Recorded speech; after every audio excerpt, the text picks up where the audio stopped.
Assalamu alaikum, que es lo menos que se puede decir en estas ocasiones. No quiero seguir abundando en posibles saludos a la árabe, porque entonces me comería yo toda la reunión. Muchas gracias a los organizadores, muchas gracias a la Sociedad Española de Estudios Árabes, a Jorge Lirola, a Caja Granada, y muchas gracias, Emilio, otra vez por esas palabras que aparte de lo que tengan de afectuoso, a mí me parecen acertadísimas. Y aparte es otra cosa, valientes y necesarias. Yo voy a hablar o intentar hablar de Al-Ándalus y la prensa interárabe actual. Y antes quiero hacer algunas brevísimas observaciones y aclaraciones. La primera es que la relación que se puede establecer entre estas dos fechas, 711 y 2011, va mucho más allá de la simple coincidencia cronológica y supera la estricta efeméride histórica. Por estar convencido de ello, he escrito recientemente que esta no podía pasar en balde, soslayada, minimizada en su enorme importancia, como de tapadillo o arrinconada. Vamos a ver en qué termina todo esto. De todas maneras, la Sociedad Española de Estudios Árabes ha hecho muy bien, creo que por otra parte ha cumplido sencillamente con su obligación y con su misión al convocar esta reunión. Yo desde hace mucho tiempo vengo manteniendo una postura. Agradezco especialmente al profesor Molina López lo que ha dicho de mi coherencia. Al menos yo quiero pasar no como un arabista, no, antes que como arabista, quiero pasar como un ser humano coherente. Eso es lo que me ha importado desde un principio. Y dentro de esa coherencia he mantenido siempre una postura, una opción, que no es solo científica e intelectual, diría más bien intelectual y científica, sino académica también, sino que es, ante todo, ética y vivencial. Y es no considerar pasado y presente como radicalmente alejados el uno del otro. En absoluto. Nunca lo he visto así. Y esa es la primera observación que quería hacer. Insisto en que no es solo una opción intelectual, científica y académica, sino que es ante todo una posición ética y humana, vivencial. En segundo, ¿qué quiero decir con lo de prensa interárabe actual? Pues brevemente lo explico. Por prensa interárabe quiero decir que la que a mí me ocupa, aparte de otra, naturalmente, pero la que me ocupa, sobre todo desde hace muchos años, consultar y tener en cuenta, es la escrita en lengua árabe y que se ocupa y que se interesa por el conjunto del mundo árabe. Es decir, no aquella prensa que es exclusivamente o casi exclusivamente local. La prensa marroquí, la prensa egipcia, la prensa tunecina, etcétera, etcétera, etcétera. Con esto pasa un poco como cuando se habla de lo árabe en términos genéricos, que tenemos y aplicamos lo árabe a aquello que es estrictamente local en la mayoría de los casos. Insisto.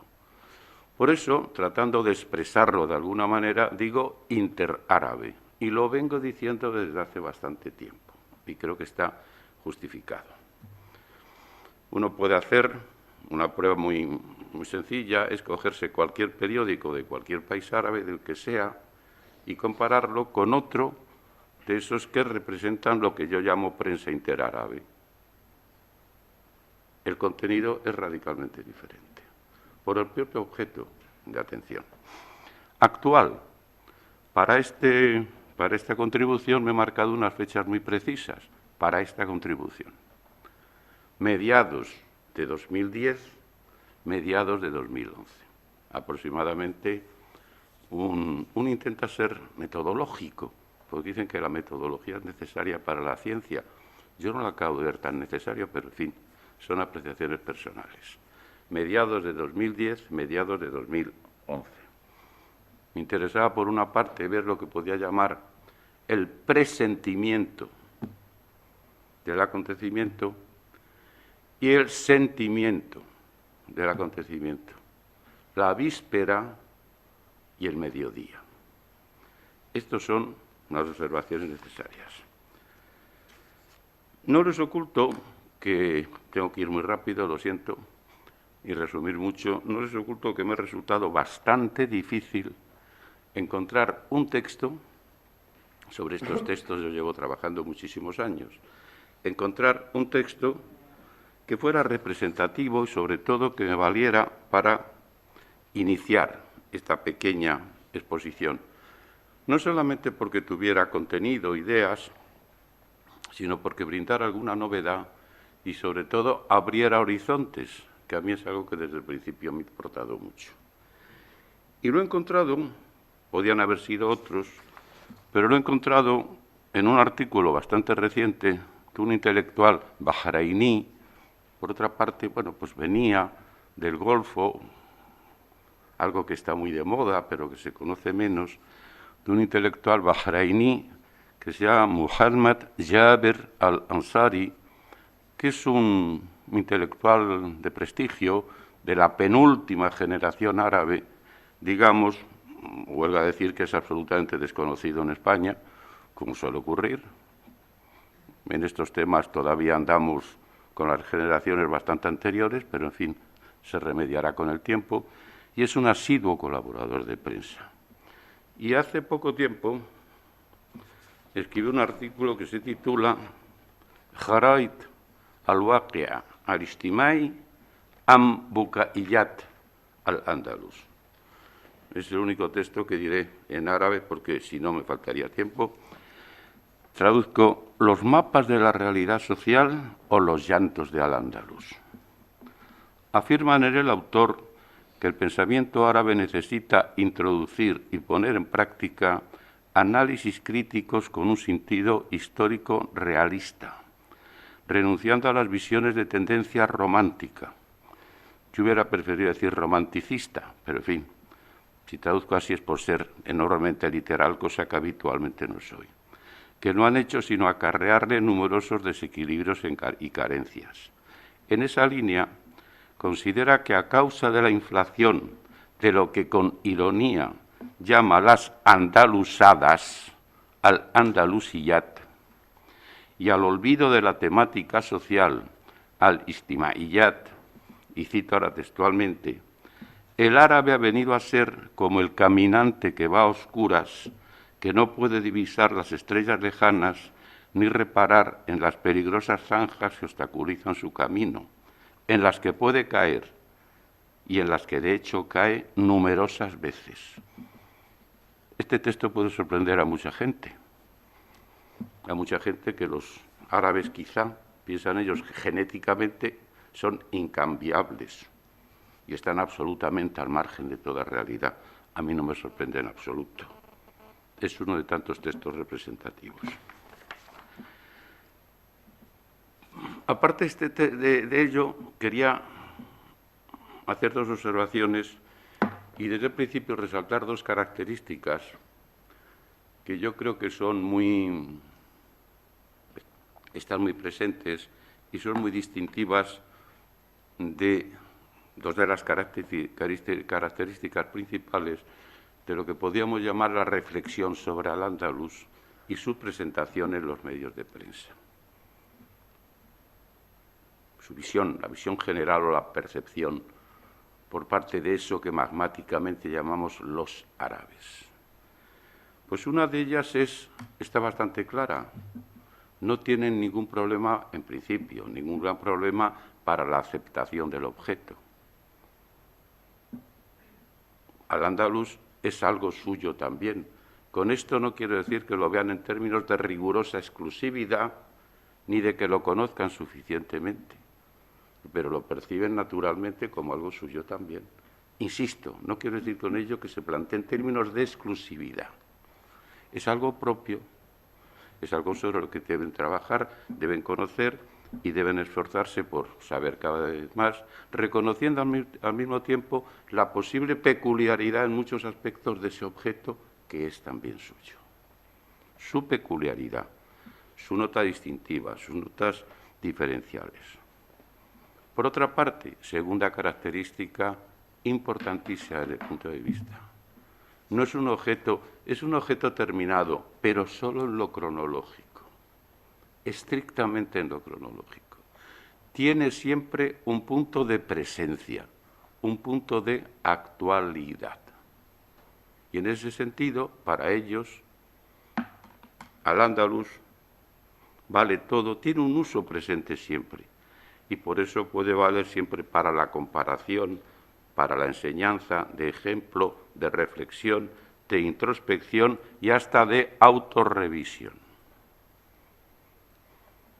A mí me gustaría que alguna vez se hiciera un estudio comparado, yo creo que no lo podré hacer, que hiciera un estudio comparado sobre y de contraste sobre estas dos características esenciales que he señalado que se dan entre ellos y las mismas dos características que se dan entre nosotros o que se den entre nosotros. Cómo se producen, cómo actúan, en qué se parecen y en qué se diferencian. Quizás resumiendo con brevedad, para los árabes no se plantea problemas sustanciales de identidad con eso que llaman Al-Ándalus o que llamamos Al-Ándalus, ni se plantean tampoco problemas no superables de presentización siempre de ese pasado terminado cronológicamente. Esto es fundamental. Esto es fundamental. Y ya digo que ahí puede haber un elemento claramente distintivo. A partir de esto, pues, yo como entre otras cosas, además no tengo tiempo, que quiero decir que Al-Ándalus se ve desde esa perspectiva y aparece constantemente en cualquier texto, o en la mayoría de los textos, que se refieran solamente al hecho árabe o que tengan una dimensión mayor, más o menos universal.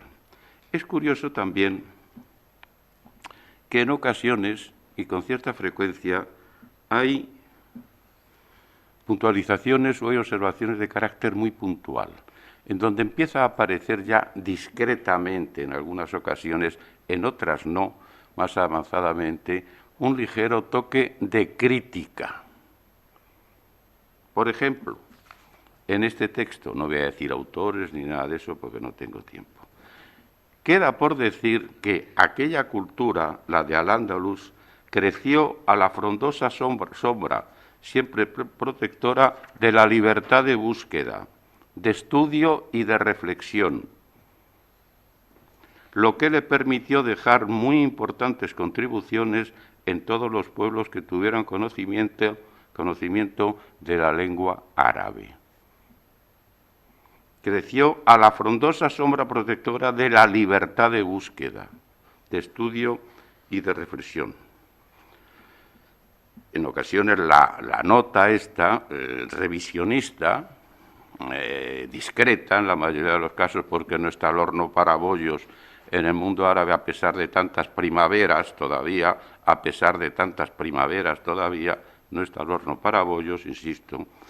Esa nota es un poquito más, por ejemplo, en este texto. Hace 8 siglos los árabes eran pioneros y guías mundiales en el campo de la ciencia y la tecnología, pero hoy están en lo más bajo de la lista. Hace 8 siglos, los principales institutos mundiales de conocimiento se encontraban en Bagdad, en El Cairo y en Al-Ándalus, pero hoy no hay en el mundo árabe, entre las 1.500 mejores universidades del mundo, sino 2 o 3. Y aunque este autor piensa eso, añade también, es un autor libanés, que los instrumentos de resurgimiento y renacer siguen estando en poder nuestro y se resumen en el grado y alcance de seriedad con la que nos acerquemos al objetivo de fundar centros universales de aprendizaje y de investigación. En este contexto, pues se explican o se hacen referencias a iniciativas más o menos curiosas, como la tomada por el Consejo de Ministros saudí de favorecer la importación de sabios e investigadores descollantes dentro de un plan general de fomento de la inversión extranjera para consolidar la economía del país. Iniciativa aprovechada, por cierto, al parecer, por la Universidad del Rey Saud de Riad. Y la autora de esta información no duda en remontarse al posible y esclarecedor ejemplo andalusí. Dice textualmente: en tiempos del jalifa al-Hakam al-Mustasir ben Abderrahman al-Nasir, el hombre omeya andalusí de la ciencia y la cultura, Córdoba era el centro de atención de los amantes de la ciencia en todas las regiones de Asia, Europa y África. Este hombre, que creó la biblioteca omeya, la mejor del mundo en su tiempo, en ocasiones quizás se deslizan ciertos matices, un tanto de exageración no comprobable, de todas maneras, que creó la biblioteca omeya, la mejor del mundo en su tiempo, compraba los libros, cualquiera que fuese su precio, y en cuanto le llegaba un libro de cualquier país no árabe, inmediatamente lo hacía traducir y se encargaba de que se copiara.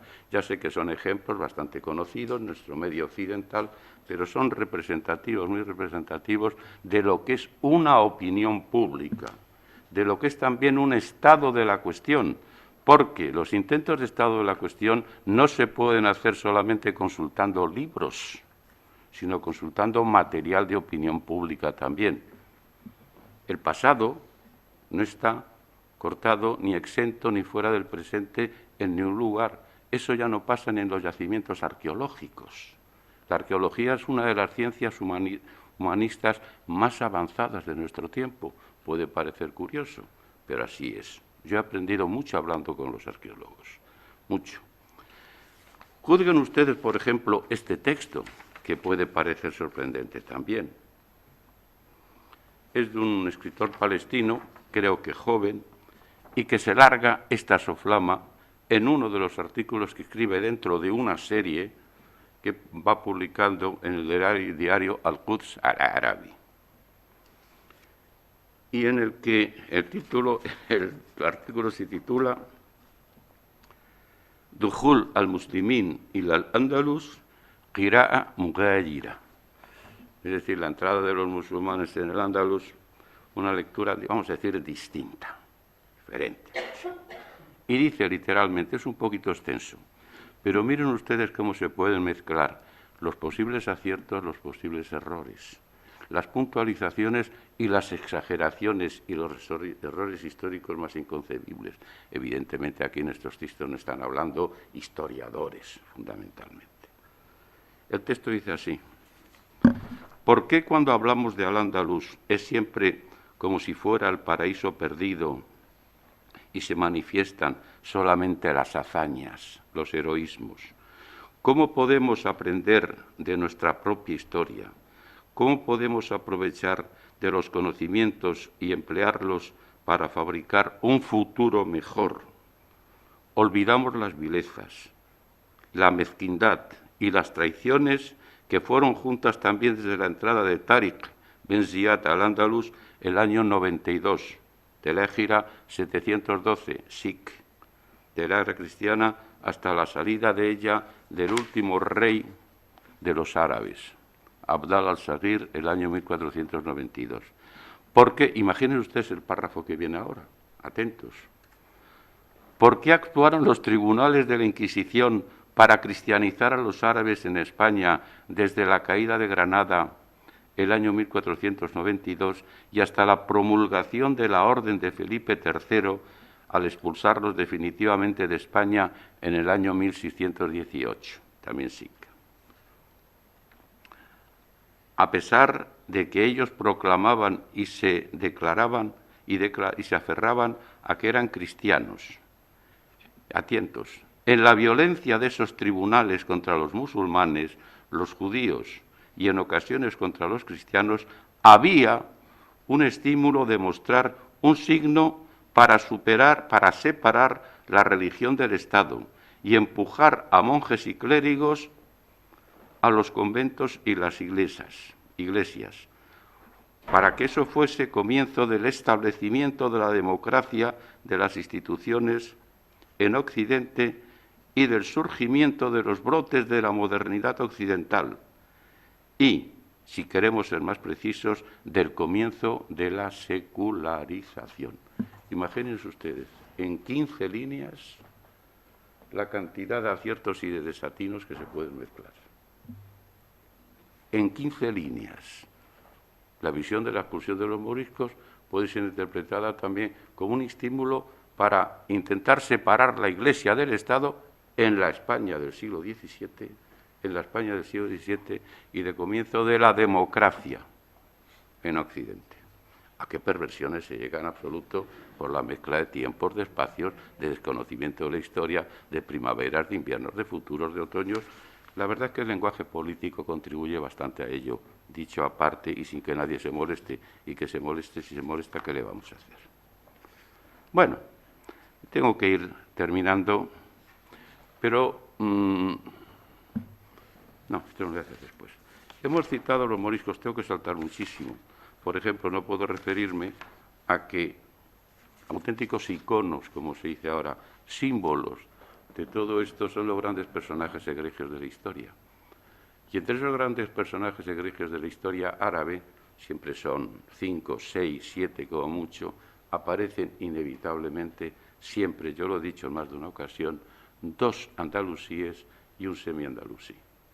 Los 2 andalusíes, y los voy a decir por orden de preferencia y de importancia, son Averroes, Ibn Rushd e Ibn Arabi. Y el semi-andalusí es Ibn Khaldún.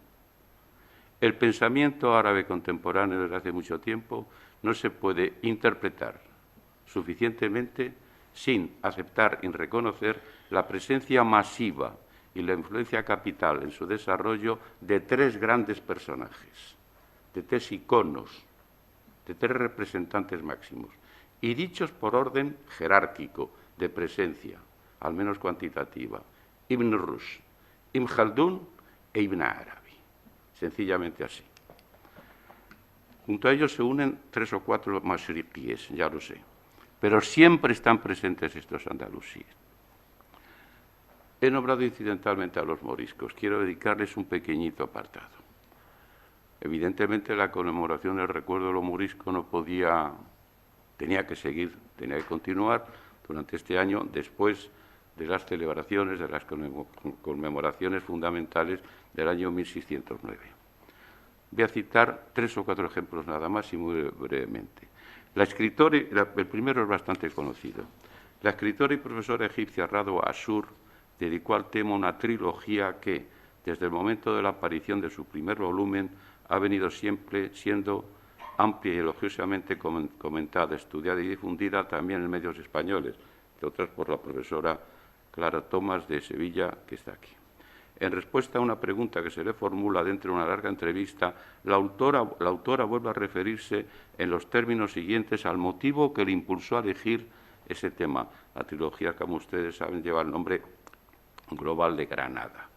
No lo elegí, sino que fue el resultado del pavor que se apoderó de mí la noche del bombardeo de Bagdad por aviones y obuses, misiles, diríamos bien ahora, por parte de las fuerzas de la coalición el año 1991. Contemplaba lo que ocurría a través de la pantalla de la televisión y vi entonces en mi imaginación a una mujer desnuda que iba andando por la calle, ausente de sí misma. Me vino entonces a las mientes Granada, que se mantenía en la conciencia en su calidad, ojo, aquí traduzco conciencia cuando tendría que traducir por un binomio que yo utilizo bastante últimamente, que es con paréntesis S, ciencia, consciencia. Es la ciencia y la consciencia, incluye la ciencia también. Todo eso lo dice el término árabe wai. El wai, que es lo que emplea Radwa Ashur. En su calidad de momento de tremenda desaparición y desgracia. A la mañana siguiente me sorprendí a mí misma. Se había apoderado de mí la fiebre de leer todo aquello que estuviera relacionado con Granada y los árabes de Al-Ándalus, después de su caída. Me pasé el invierno y la primavera del 1991 leyendo, y me puse a escribir en verso. Viene el recuerdo de Al-Ándalus como vino mucho antes, después de la tragedia palestina, mantenida todavía y que se mantendrá durante mucho tiempo aún. Aprovecho para decir, como ha venido después de tantas grandes tragedias contemporáneas. Es posible que la última muestra narrativa árabe importante, inspirada en el final de los moriscos y en su diáspora, sea hasta el momento la novela de Ouassini, El A'raj, Al-Bayt al-Andalusi. Yo la estoy leyendo estos días, La Casa Andalusí. Entre paréntesis, si no han leído ustedes a Ouassini El A'raj, que es un enorme novelista argelino, y no menos enorme crítico literario, léanlo cuanto antes, claro, está en árabe. Todavía es uno de tantos que no se conoce porque no escribe en francés, escribe en árabe. Y viene escrito últimamente esta obra, Al-Bayt al-Andalusi, la Casa Andalusí. No es la primera vez, sin embargo, que este profesor universitario y gran escritor argelino, lamentablemente casi desconocido del todo todavía en España, yo publiqué hace varios años un artículo sobre él y una novela concretamente que se titula Narrativa en lengua árabe en Argelia, lo publiqué hace 15 o 20 años en una revista que no consulta a nadie. Se hace eco con su obra del pasado andalusí o en términos más amplios y genéricos del hispano-magrebí. Él mismo ha declarado recientemente que insertó la historia andalusí en sus textos, cito textualmente, por la fe que tengo, li imani, en que es una parte de la identidad cultural de los países del Magreb árabe y en concreto de Marruecos y de Argelia. Y Al-Ándalus forma parte de nuestra memoria y de nuestra identidad, y por ello la novela, La Casa Andalusí, se pregunta en realidad por la identidad. Es una pregunta por la identidad. Efectivamente, el autor va desgranando en esta secular saga familiar una especie de inventario detallado, el término que utiliza en árabe, sard, del largo y profundo trasterramiento, el término que utiliza en árabe es ghurba, hispanoárabe. La mansión andalusí es la protagonista primera, indiscutible y permanente del relato. La vasta morada que en sucesivas generaciones van habitando y pasándose unos a otros. No posee solamente por ello una dimensión física y material, sino que es también inmaterial, psíquica, emotiva, espiritual. Estamos, como viene siendo habitual en el autor, ante un texto complejo y encabalgado, murakkab, dice él, más que por su contenido, por su estructura constructiva y estilística expresiva. La novela representa sin duda una profunda inmersión en la memoria, taladra el imaginario, pero no solo con una dimensión individual o familiar personal, sino nacional también, porque esa casa andalusí, ese Bayt andalusí, va haciéndose también al tiempo el reflejo, inecas, dice, de la historia del país, es decir, de la propia Argelia. Aprovecho para mencionar de pasada que el motivo de la casa de tradición andalusí, como elemento distintivo de la geografía urbana magrebí, Túnez, Argelia, Marruecos, pero en proceso ya de abandono, de deterioro y de desaparición por la introducción de los grandes bloques de acero, del cemento, como ellos mismos dicen, constituye asimismo el argumento de un sugerente relato de otro escritor magrebí.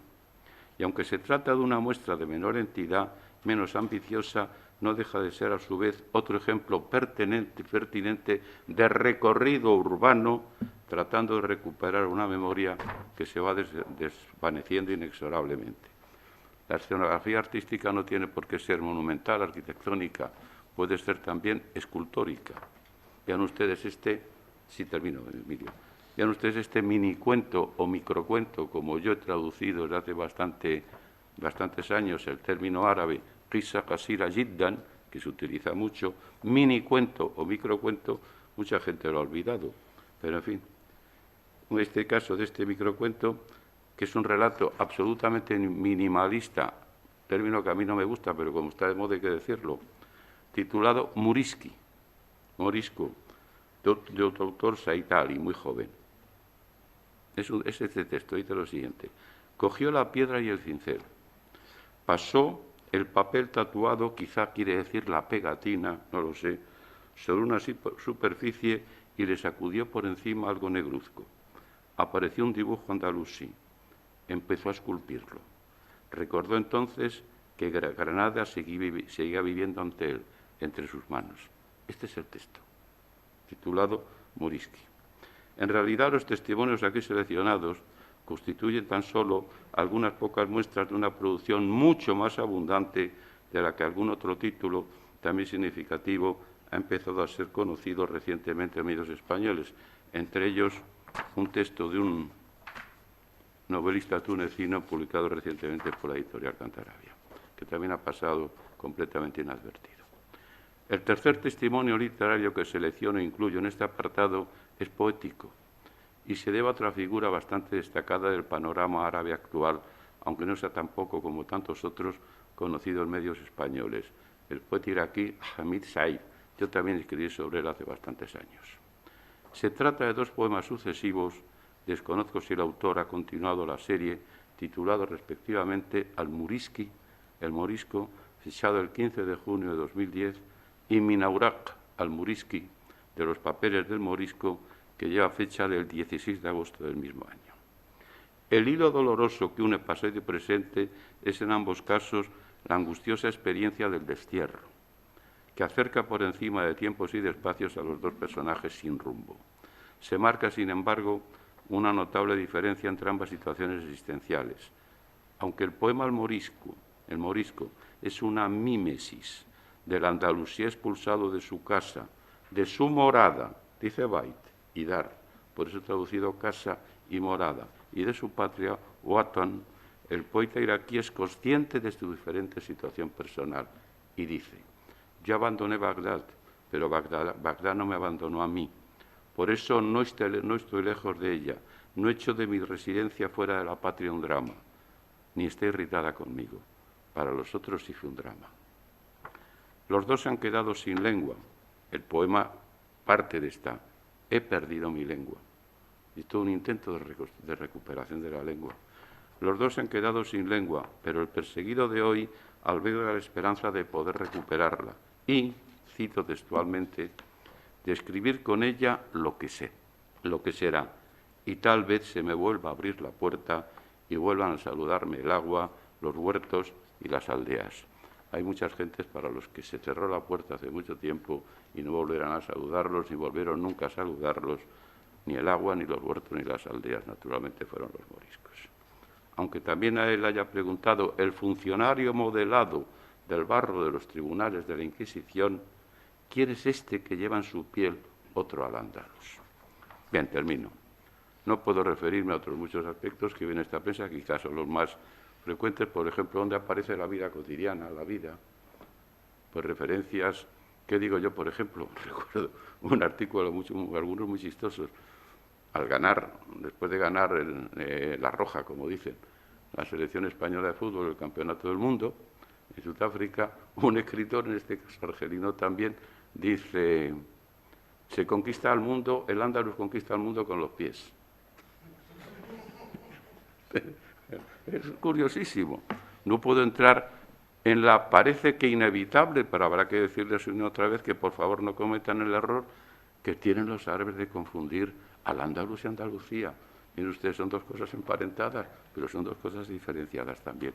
Entonces, por ejemplo, una crónica sobre Asila, saben ustedes que se celebra un festival y tal, y hacer una entrevista a una turista llamada Encarna, el texto Encarna, y dice: Encarna, ¿cómo te sientes? Dice: me siento muy bien, porque aquí estoy como si estuvieran al Andalus. Evidentemente ha debido decir Andalucía, han traducido por al Andalus. Es decir, cosas y cosas y cosas que aparecen, que son chistosas y hasta sorprendentes. Recuerdo un artículo que tengo recogido de un investigador sobre los números, la historia de los números, y la historia de los números y las lenguas y tal, y entre otras cosas dice que de entre todas las lenguas europeas occidentales, la menos, en la que menos se observa una influencia de la lengua árabe es el español. Imagínense ustedes qué cosa que se encuentra uno y qué sorpresa se encuentra. No, no les oculto que de vez en cuando el corazón le empieza a palpitar a uno y se acelera, pero una empieza de taquicardia, ¿no?, cuando lee estas cosas. Y en esa confusión entre el andaluz y Andalucía, ayer concretamente, viniendo en el tren, estaba yo leyendo, mejor dicho, así, así, pasando, leyendo un periódico árabe, allá de hace 1 o 2 días, y me encuentro un artículo de un exiliado egipcio desde hace muchos años, Ali Shauk, que creo que vive Yo procuro citar a gente menos conocida, para que si al menos vayan corriendo sus nombres, y si no siempre ceñirme a los 6 o 7 de turno, que ya está bien, ¿no? Ya, esos son los que se nombran siempre, conviene conocer a otros. Y el título era sobre la música y tal, y decía que había estado leyendo el viejo libro de don Julián Rivera sobre la música en el mundo árabe y el al-Ándalus, que se había encontrado aquel fragmento en que estudia el texto este, por cierto, luego, un romance, un texto muy estudiado también por don Luis Eco de Lucena, sobre Calvi Oravi, y al final lo pone en relación con las Tres Morillas, musicación de Lorca y la copla popular. Eso digo, identificando la asociación, la igualdad que establecen entre el andaluz y Andalucía, habrá que decirles que ya está bien, que la Junta de Andalucía no es Hukumat al-Andalus, por ejemplo, como traduce siempre, quiero decir. Bueno, y dice este hombre que traduce lo de las Tres Morillas me enamoran en Jaén, y dice, Zarazu Andalusiyat. Bueno, las Tres Morillas lo traduce por Zarazu Andalusiyat. 3 Andalusíes. Bueno, tengo que terminar. No quiero terminar sin leer, y termino inmediatamente, Emilio, gracias por si me he cedido un poco. Miren, hace unos meses, en un curso al que nos invita la profesora Clara Tomás de Sevilla, al que no podremos ir este año, que es sobre al-Ándalus en la literatura y el pensamiento árabes actuales, me parece que sí, todo algo así, porque la verdad de los títulos tampoco lo sé muy bien. En el trabajo de curso, que la profesora Carmen Ruiz Bravo y yo solemos solicitar al final para la evaluación, un chico de los que seguía, creo que es argelino, nos entregó un trabajo y empezaba de esta manera el texto. Dice, la posición que ocupa al-Ándalus en el imaginario árabe se remonta en muchos aspectos al valor literario y artístico de la época andalusí en la historia islámica. Pues en al-Ándalus surgieron personajes eminentes en las diversas artes y ciencias que ejercieron en el pensamiento islámico una influencia tan larga, muy larga y extensa, que quizá supere en varias facetas la que dejaron los pensadores del Oriente Islámico. Es un estudiante que inscrito en un curso de doctorado. Creo que el curso de doctorado, a lo mejor me equivoco, Clara, porque yo tampoco me entero muy bien. Porque Ibn Rushd, Ibn Khaldun, Ibn Arabi e Ibn Hazm, al-Shatibi, aprovecho, se me había olvidado para decir que el imam al-Shatibi es uno de los personajes muy revalorizados desde hace unos cuantos años en el pensamiento islámico contemporáneo, y en más de un sitio se le considera nada más y nada menos que fundador de Ilm al-Maqasid, según dicen, no sé todavía exactamente cómo traducir eso, no se lo oculto. Bueno, fueron algunos de los muchos sabios musulmanes que participaron en la formación del pensamiento islámico en su pleno significado. Más aún, no exageramos al decir que estas participaciones suyas constituyeron una etapa muy importante de la historia universal del conocimiento en su totalidad. Empezaba así e inmediatamente añadía, pero basta este influjo para explicar esa emocionada nostalgia existencial. Traduzco así un término único en árabe, al-Janin, esa emocionada nostalgia existencial de al-Ándalus. El chico seguía luego con su explicación personal. Pues efectivamente, si alguna vez queremos tratar de entablar un diálogo, creo que es absolutamente necesario, pero yo no sé si algún día se llegará a establecer un auténtico diálogo constructivo, crítico y sin concesiones ni retóricas, con la otra parte a la que también interesa al Ándalus y a la que también le preocupa al Ándalus, que son, genéricamente digo, los árabes, aparte de la dimensión universal que Al-Ándalus tiene, sin duda alguna, tendremos que tener en cuenta que se trata de un sentimiento absolutamente complejo. Intelectual, por una parte, que se cifra en esos grandes nombres, en esos grandes iconos, y luego la permanencia, habrá que explicarse por qué, de ese Hanin al que se refería este chico. Y para terminar definitivamente, y como estamos en Granada, voy a leer un breve párrafo, la introducción de un muy buen narrador egipcio, Aizat al-Kamhawi, uno de los escritores críticos más importantes también, visitó Sevilla hace unos cuantos años cuando los invitasteis a estos, en un artículo publicado relativamente de bastante tiempo que se titula Ma'ana Garnata, el significado de Granada, significado sentido de Granada, y que es en realidad un comentario del manuscrito carmesí de Antonio Gala. Pero antes de entrar en el comentario del libro, dice exactamente esto.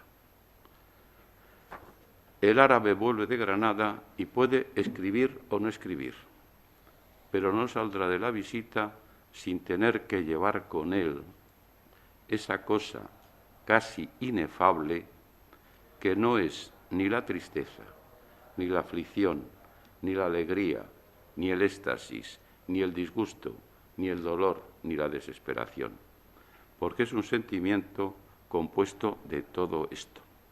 No hay una palabra única para describir todo lo que siente el árabe que visita esta ciudad. Puede, pues, al volver, permanecer en silencio o tener el valor de escribir. Después de tanto, no hay una palabra única. Es algo inefable. No es por ponerme una pluma. Yo y otras muchas gentes hemos dicho esto desde hace mucho tiempo. Es algo absolutamente inefable. Yo con esta contribución no he intentado nada más que ofrecer, a partir de los textos que he manejado y que habría que poner en cotejo con otros muchos, pues en esa enorme galería, en ese enorme museo, en esa enorme galería de cuadros que sería Al-Ándalus, poner uno de tantos cuadros más. Que vayan los visitantes, que lo vean y que si alguna vez les parece oportuno, traten de hablar entre ellos para explicarse la maravilla de esos objetos que se exhiben. Nada más, gracias.